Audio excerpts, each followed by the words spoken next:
I considered making this video a little while ago because the One Ring does kind of grind my gears from a design perspective. I have no issue with the big tentpole IP driving, like major card being powerful, but this is, I guess a bit much is one way to put it. It really brings on a layer of cynicism from the audience when the big titular IP sort of tentpole card is this messed up and is this broken. It doesn't do much to disarm the idea that this is a power creep push to make you buy into something that you might consider questionable, or that it's a power creep push to appease some outside intellectual property owner.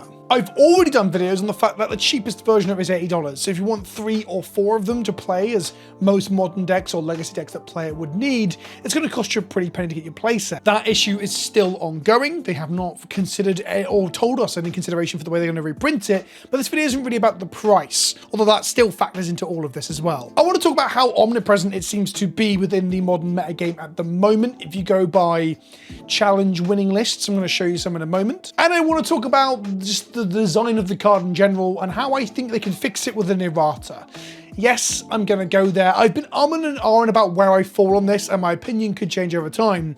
But I think from a thematic perspective, it would be a good idea to errata and change the ring.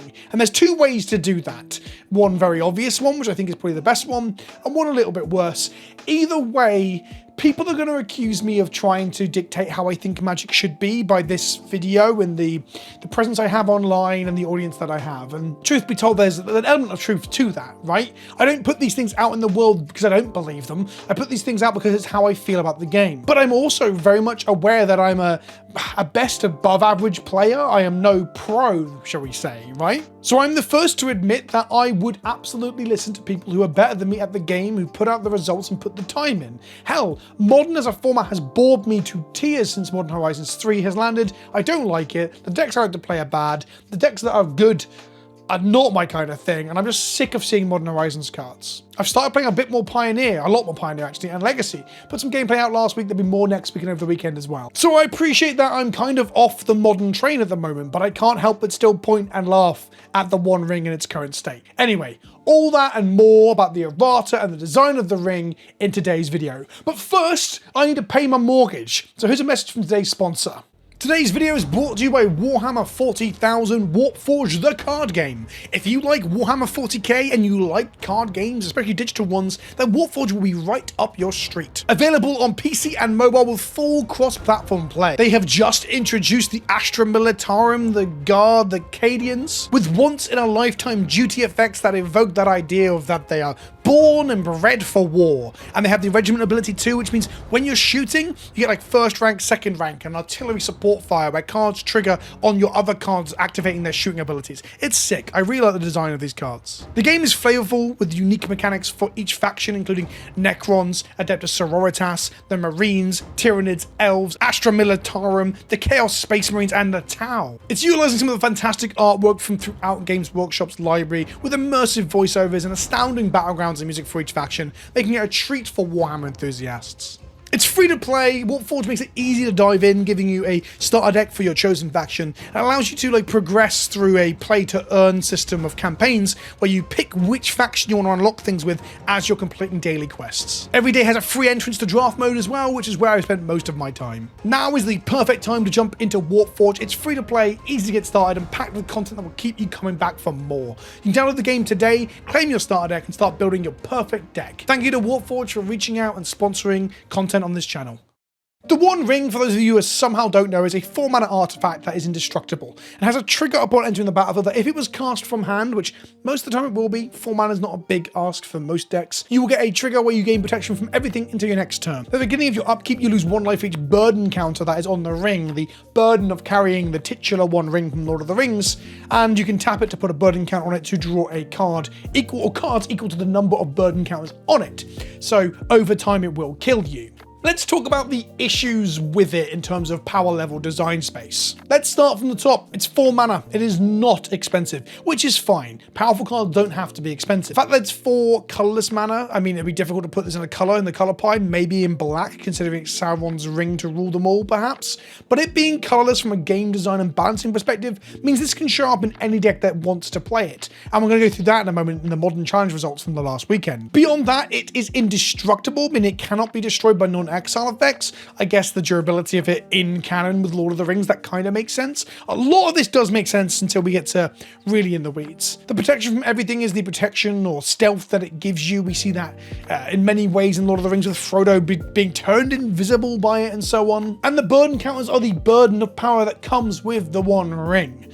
And slowly but surely it will kill you. However, there are some ways in which this has been designed that makes it nowhere near as burdensome as it might first appear. Firstly, the life loss is delayed. So on the turn that you tap it to put a 4th counter on it to draw 4 cards, you will only hit the 4 life loss from that next turn in your upkeep, giving you 4 cards to try and win the game. At the point that you put a 4th burden counter on it, in theory, you would have untapped with it for each of the subsequent times it had burden counters on it, which is 1, 2, and 3. So you've lost 6 life, and you've drawn 1, 2, 3, and then 4 cards. That's right, you've drawn 10 cards for 4 life. Pretty good rate. On top of that, the ring is legendary, which is for the most part a downside. When we talk about legendary permanents in Magic the Gathering, legend as a rule means you can only have one of them in play at once in the current version of the legend rule. That has changed over the years, but it's how it's been since the One Ring was printed up until the posting of this video, and probably for quite some time after this. What this means is that a lot of legends you don't want to draw in multiples. If you already have a Thalia Guard and a Thraben in play, you don't want to draw your second one because you can't cast her.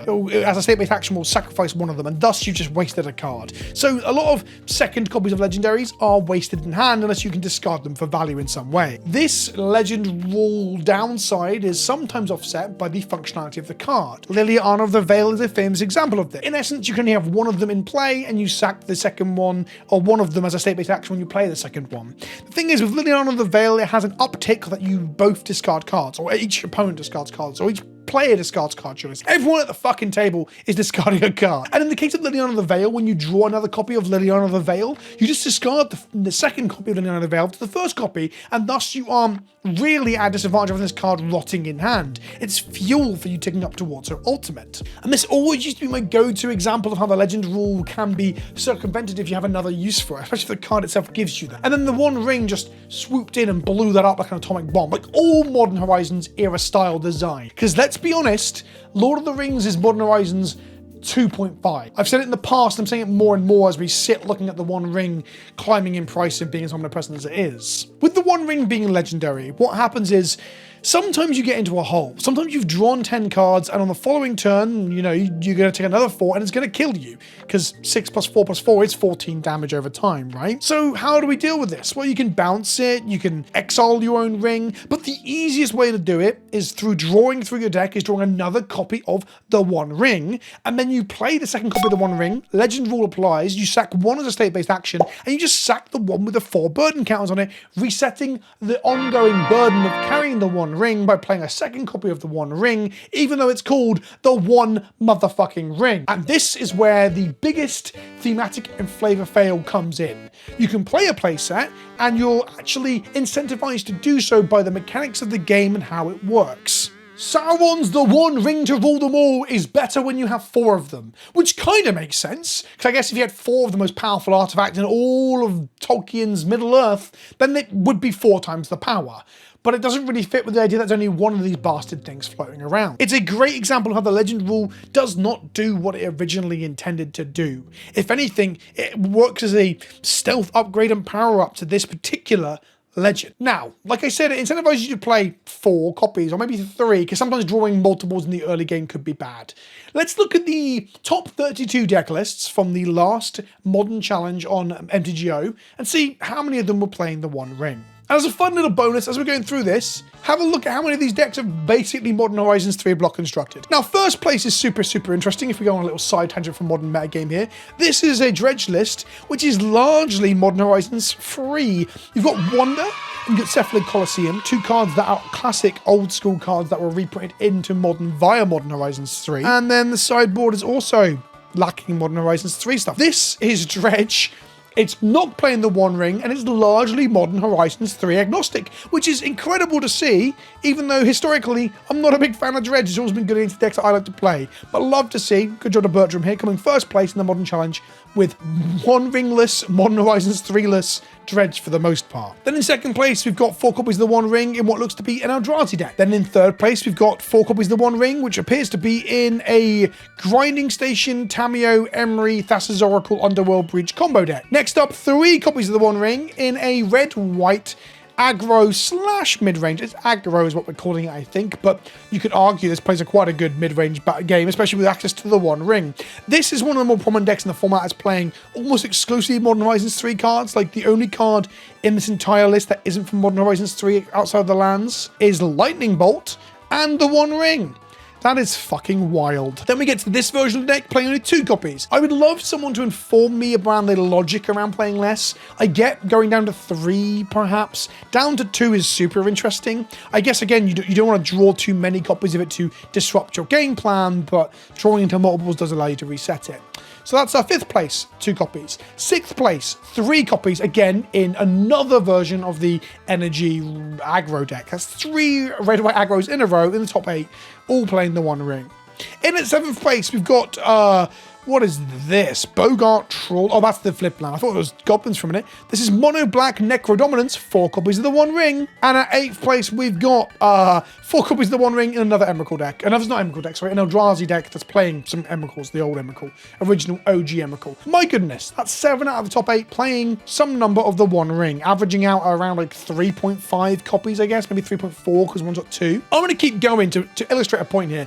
9th place, 4 copies of the One Ring in Eldrazi. By the way, Eldrazi is no longer Tron, and it's playing largely the Eldrazi that you get from Modern Horizons 3. Shock fucking horror.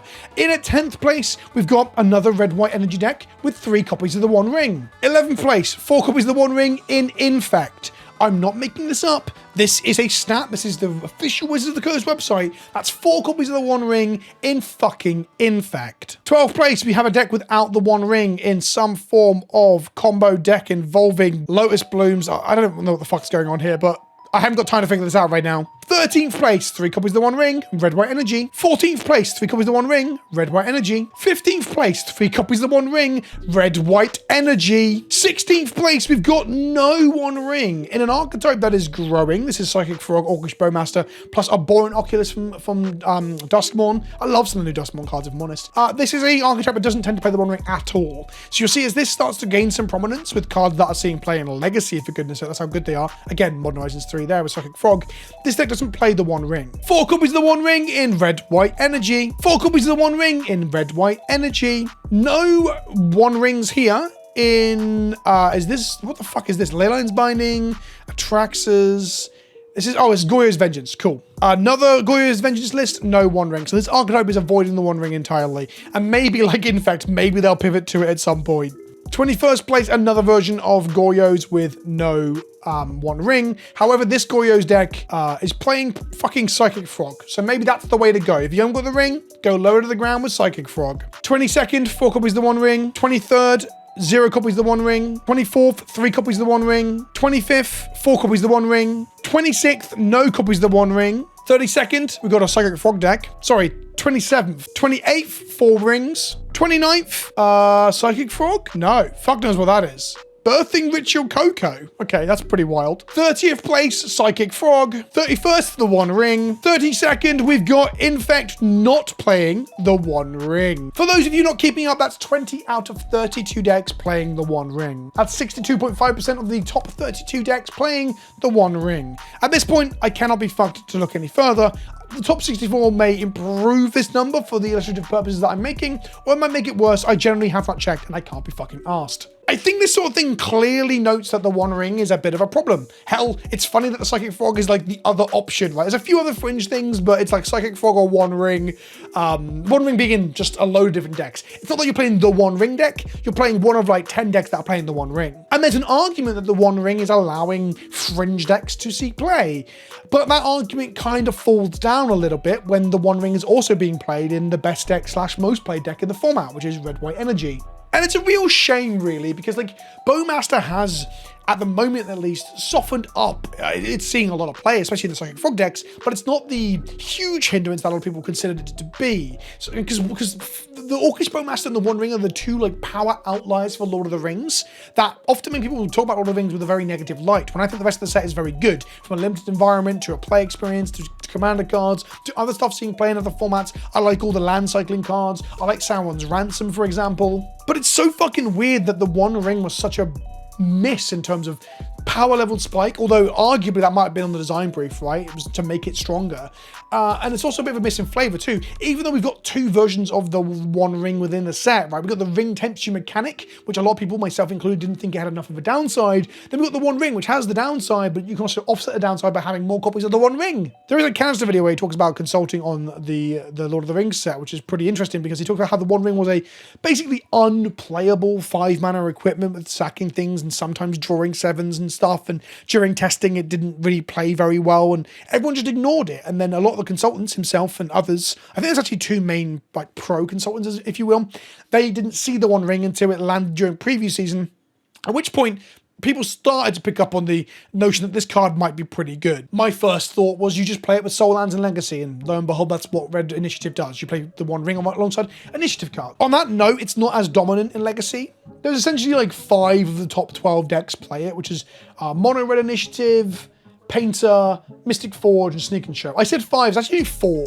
That means about a third of the top 12 decks, so roughly speaking, 33% of the major metagame, if you look at Goldfish stats, are playing the One Ring, which is sizably better than over 50%, or in the case of the challenges, 60%. And we've got to remember Goldfish data is a little bit wonky. One of the key things that people often criticize it for is that it doesn't hold a lot of the league data. It's mainly challenges, RCs, big events on the weekend that get reported to Fumili and onto Goldfish. It's not the league data. That stuff is largely hidden. The league data could soften this problem or make it more apparent. However, we're never going to get true full league data from Wizards because it allows them to, you know, just hand wave away issues like this when they don't want to ban a card that was the chase card for a major, biggest selling release of all time. So what do? They don't want to ban it, right? I don't think banning is even necessarily the correct thing to do.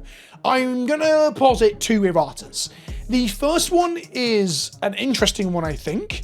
By the way, I've always been anti-errata cards to not play how they read, but since Aluris and the companion rule change, I'm just like, fuck it.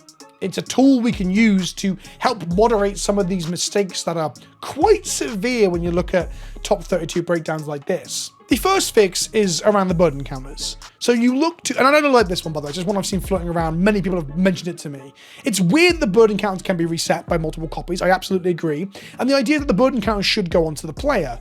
So why aren't the burden counters much like experience counters that go onto the player? So then you can't reset them by playing a second or third copy of the ring. If anything, it makes a second and third copy of the ring simply a draw more card spell, what it already is, without it being a reset spell for the burden and damage. Actually, as I explain it out loud, I quite like this. This is way better than I thought it was when I first started considering it. The second one that I've always landed on a bit harder in terms of fixing the One Ring is a thematic choice as well as a game balance choice, which is to make the One Ring only be playable as 1 copy in your deck. Now, I'm not saying we introduce a full restricted list to Modern or Legacy, or even make an exception here to make a one-off restriction in Modern.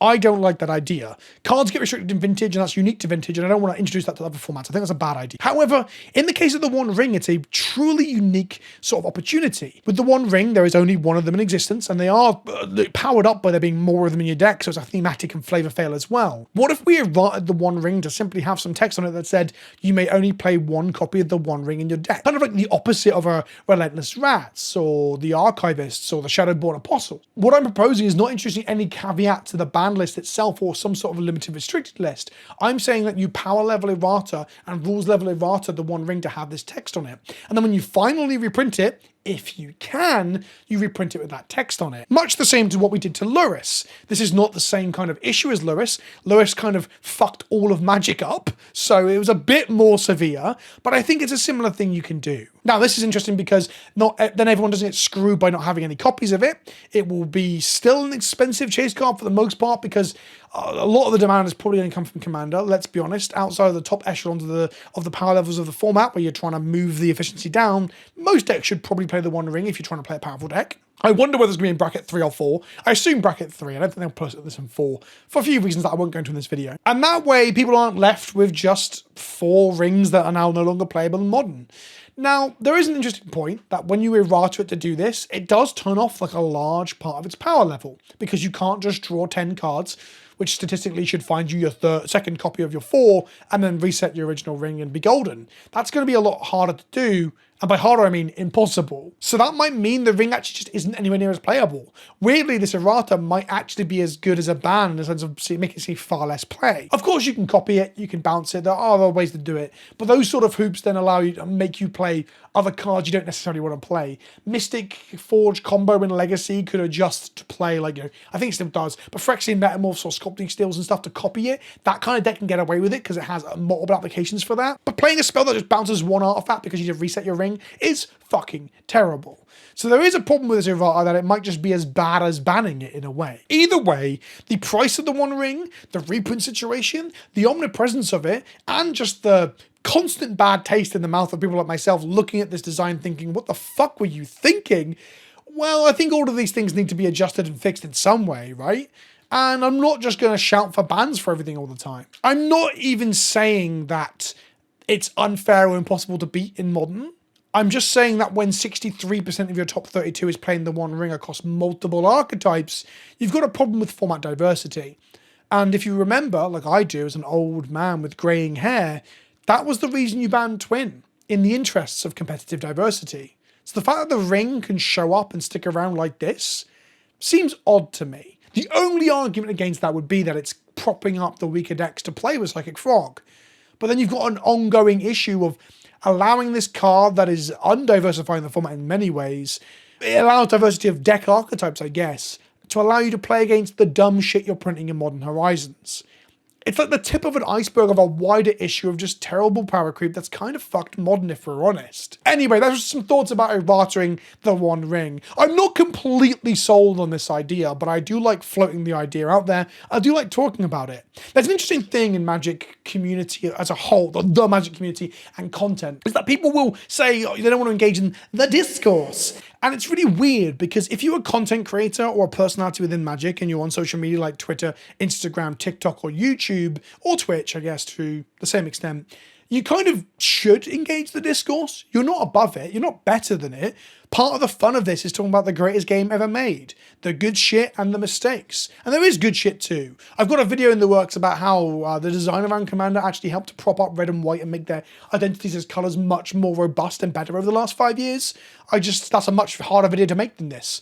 And most of you fuckers won't click it either, because all you want is a negative circle jerk. I've been Vince, also known as PleasantKenobi on the internet. I hope you like that dose of discourse. Let me know what you think in the comment section below, and I'll see you in the next one, fuckheads. And don't forget, if you're going to check out Warpforge, link in the description below, baby. I'll see you on the battlefield. Ta-ta for now.